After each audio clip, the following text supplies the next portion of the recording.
Welcome back to the Deep Dive. This week, we're really digging into something vital for anyone out there job hunting. We're talking about crafting CVs and cover letters that actually work. Yeah, that's right. Documents that don't just list stuff but sell you. Exactly. Because let's face it, some jobs get hundreds of applications with just, a few clicks. Your application has to do some serious heavy lifting to stand out. It really does. And employers, they're essentially asking a few key things when they look at that pile. First, why should I pick your CV from this huge stack? Right. Second, how does it clearly and importantly, concisely show you're a strong candidate? And maybe the most crucial bit now is how does your CV show you're a great match? Not just skilled, but a good fit for us. A good match.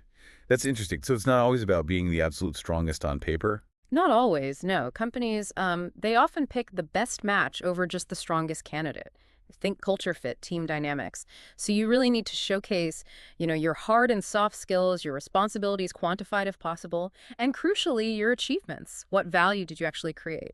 And measure it. Okay, that really sets the stage. So today we'll explore how to decode those job ads, get the technical bits of CD design right, Yeah. navigate the whole AI and automated systems thing, and craft content that will really sell you. Let's start with that core idea. Yeah. The CV as your salesperson. When you're not there, when they open it, decide on interviews, think salary, that piece of paper or PDF has to do the talking. It's got to sell you hard. Absolutely. And the good news is the employer usually gives you the script. The job ad itself tells you exactly what they want. Key skills, experience, responsibilities. It's all laid out So you just need to read it properly. meticulously. Identify those keywords, those phrases, then make sure your CV shows how you meet those needs. Use similar language, echo what they're asking for. Okay, so it's about mirroring their needs, but in your own voice. Precisely. It shows you've paid attention and you understand what they're looking for. So what's the process look like? Should people have like a master CV? Yeah, that's the suggested approach. Create a solid standard CV first. Maybe use a simple Word template. A photo might be okay for some roles, like customer-facing ones, maybe. But then, and this is key, for every single job you apply for, you adapt that standard CV. Adapted how? You tweak it to match the exact requirements in that specific job ad.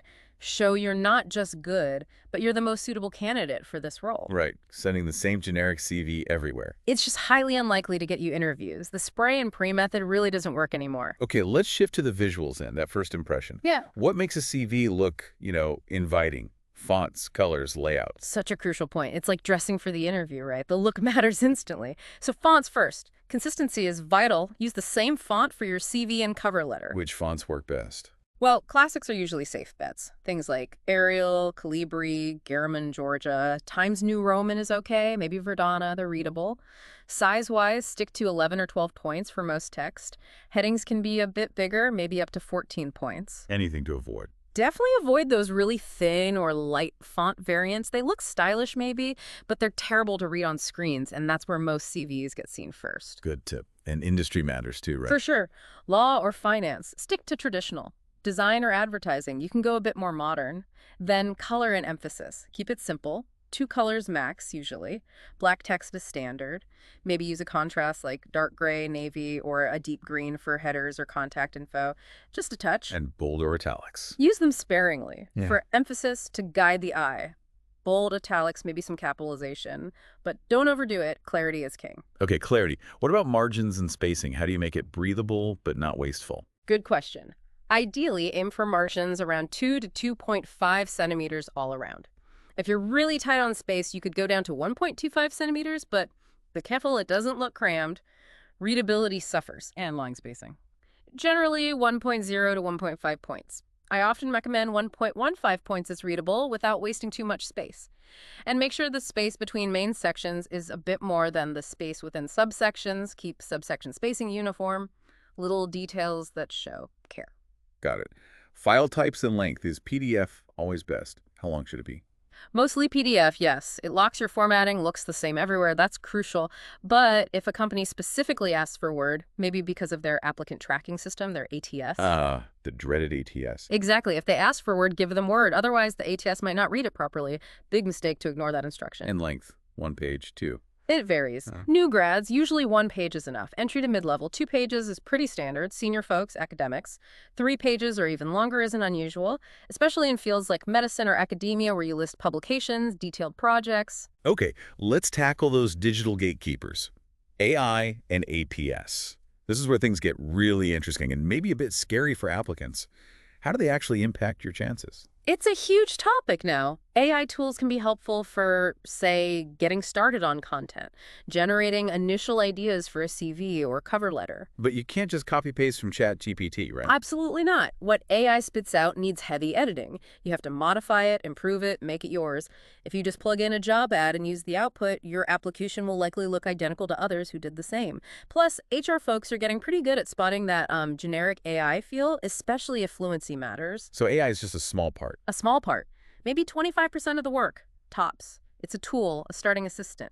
The human element is still critical. Identifying the right keywords, embedding skills naturally, clarifying qualifications, showing your personality, selling achievements powerfully, quantifying tasks. AI can't do that nuance as well as you can. Right. And that brings us to ATS. We hear stats like, what, over 60% of companies use them, maybe 80% plus for bigger international ones? Yeah, those numbers are about right. And the rejection rates are high, 75%. Maybe even 90% of CVs get filtered out by the ATS before a human sees them. Wow. So what exactly is this system? An applicant tracking system, ATS, it's basically software. Recruiters program it with the skills, experience, keywords, etc. they're looking for. It scans CVs, scores them against those criteria, manages candidate data, sometimes even sends automated replies. Why use it? Just volume. Mainly volume, yeah. They get so many online applications, it's the only way to manage efficiently. It standardizes the first review. So how do you get your CV past the ATS? Okay, key rules here. Use the right keywords from the job ad, definitely. Have a clear section for your key skills or competencies. Stick to standard headings like work experience, education. Don't get too creative with section titles. Simple is better for the machine. Generally, yes. Use simple bullet points. Avoid acronyms unless you spell them out first, like ATS, Applicant Tracking System. Be very careful with complex formatting tables, graphics, columns, special characters. The ATS might garble them. So pretty plain formatting is safer. For ATS compatibility, yes. And always review it. Some also argue ATS helps reduce human bias in the initial screen, focusing only on qualifications. Okay, let's assume you've passed the ATS. Now, a human is looking. That personal statement at the top, how critical is that? Hugely critical. It's right there at the top. After your name and contact details, it's often the very first thing they read. Keep it short, 80 to 110 words, maybe 4 or 5 sentences. And write it after you've done the rest of the CV, so it's an accurate summary. Only 6 to 8 second scan time, right? That's what the studies suggest, yeah. So this statement has to grab them. Be interesting, professional, and totally customized to the job. And remember, write it in the third person. No I or me, like an experienced marketing manager, not I am an experience. What should it cover in those few sentences? Okay, structure-wise. Sentence 1 is your identity, who you are professionally. Sentences 2 and 3 are your value proposition, key skills, traits, big achievements relevant to this role. Sentence 4 is your objective, why this job, what you aim to achieve there. It's your elevator pitch. Got it. And what about the proficiency summary? You mentioned that earlier. Yes, also critical, sometimes called key skills. Often, it's actually scanned before the personal statement because it's so easy to digest quickly. It's usually a bullet point list, often split hard skills on the left, soft skills on the right. Remind us, hard versus soft skills. Sure. Hard skills are the teachable, technical, often quantifiable things, coding, languages, operating machinery, data analysis, things you learn. Soft skills are more like people skills, communication, leadership, teamwork, problem solving, time management, how you work and interact, more transferable, harder to measure precisely. And this section needs tailoring, too. Absolutely. Customize those bullet points to highlight the skills most relevant to the job ad. Show you're strong and show you're a good match. Make them want to read more. Okay, now the main event for many, work experience. How do we avoid just listing tasks and actually show impact? Yeah, this is where people often just copy their old job description. Big mistake. You need to customize this heavily for the job ad, too. Present responsibilities and achievements separately. That's really important. Okay, responsibilities first. How? Quantify. Use numbers wherever you can. Manage a team of how many, budget size, sales targets hit. If numbers don't fit, use strong action verbs and clear descriptions. List jobs in reverse chronological order, most recent first. Put more detail into recent or long-held roles, maybe a brief sentence about the company if it's not well known. Think summary of duties, showing seniority and purpose, not the full job description. And achievements, you said this is critical. Utterly critical. This is what gets you the interview. It's where you prove your value. Focus on what you accomplished, individually or in a team. Quantify it numbers, percentages. Increase sales by 20%. Reduce costs by 15%. What if you can't use exact numbers? Use percentages if possible. If not, use strong descriptive language. Significantly improved customer satisfaction scores. Played a key role in launching a major product. Be specific about what you did to achieve it, and don't claim sole credit for team wins. A good habit is to track your achievements regularly. Maybe keep a running list. Is there a formula for writing these? There's a great one from Laszlo Bock, formerly at Google. It's accomplished X as measured by Y by doing Z. Can you give an example? Sure. Increased software adoption X by 25% across the department Y by developing and delivering targeted training workshops and creating user-friendly guides Z. See how it links action, result, and method. Powerful. Very clear. Okay, what about the other bits? Training, skills, education, activities. Are they just filler at the end? Definitely not filler. There are often overlooked opportunities to show more value. Training and online learning. List certified courses. Relevant online learning. Mention provider. Year. Shows you're proactive about development. On-the-job training counts, too. Skills section. Is that different from proficiency summary? Yeah, this is more for general or practical skills. Tech skills, specific software programming languages, spoken languages, list fluency level, any certs like IELTS or TOEFL, maybe practical things like a driving license if it's relevant. Education. Pretty standard. From age 18 up, most recent, first. Degree type, university. Mention good grades or honors if you got them. And activities. Yeah. Hobbies. Do employers care? They can, yeah. Especially for younger applicants or in certain cultures like the US or UK. Volunteer work, sports, music, art. They can show teamwork, commitment, leadership, creativity, energy. Just maybe don't list socializing and watching Netflix, as one guide wisely warned. Good point. Okay, we've got all the components. Now, putting it all together, that art of customization we keep mentioning. Walk us through the steps again. Right, the customization process. Step 1. Always make a copy of your master CV first. Don't overwrite your original. Step 2. Deep dive into that specific job ad. Highlight or list all the keywords, skills, traits, responsibilities, desired achievements. Step 3. Quick check on the company website.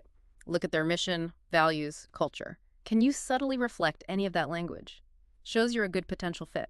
Smart. Step 4. Go to your proficiency summary skills section. Reorder the skills to match the ad's priorities.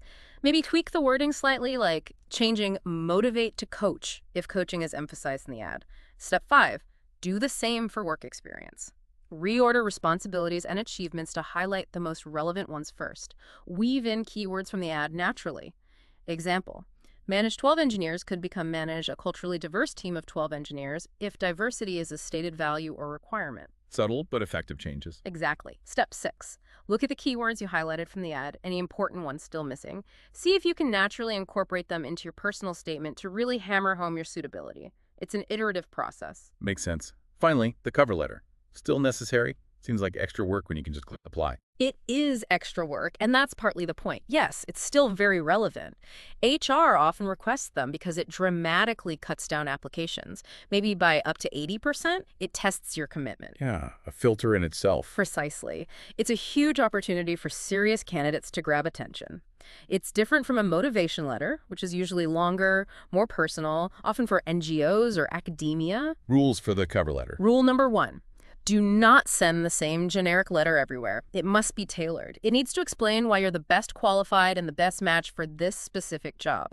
Use the first person, I believe my skills. Use the same font as your CV. It has to clearly show your value and connect directly to the job ad. If it doesn't, they might not even bother reading your CV. And the structure is fairly standard. Generally, yes. Clear subject line, proper salutation, opening paragraph stating the role and your core value interest. Middle paragraphs, maybe bullet points, highlighting specific skills experiences that match the ad's requirements. A strong closing statement reiterating interest. Contact info, professional sign-off. It's your chance to make a direct personal pitch. Wow. Okay. We've covered a ton today, from the tiny details of fonts and spacing to the big strategy of tailoring and selling your achievements. It really is about being your own best advocate. It is. And that really brings us to the key question for everyone listening, doesn't it? Now that you understand how crucial customization is, how ATS works, how powerful a targeted narrative can be, how will you change your approach for your next application? How will you make sure your unique value cuts through all that digital noise and truly connects with the person on the other side? A great question to ponder. Thanks for diving deep with us today. We really hope these insights help you nail that next application and land a fantastic opportunity.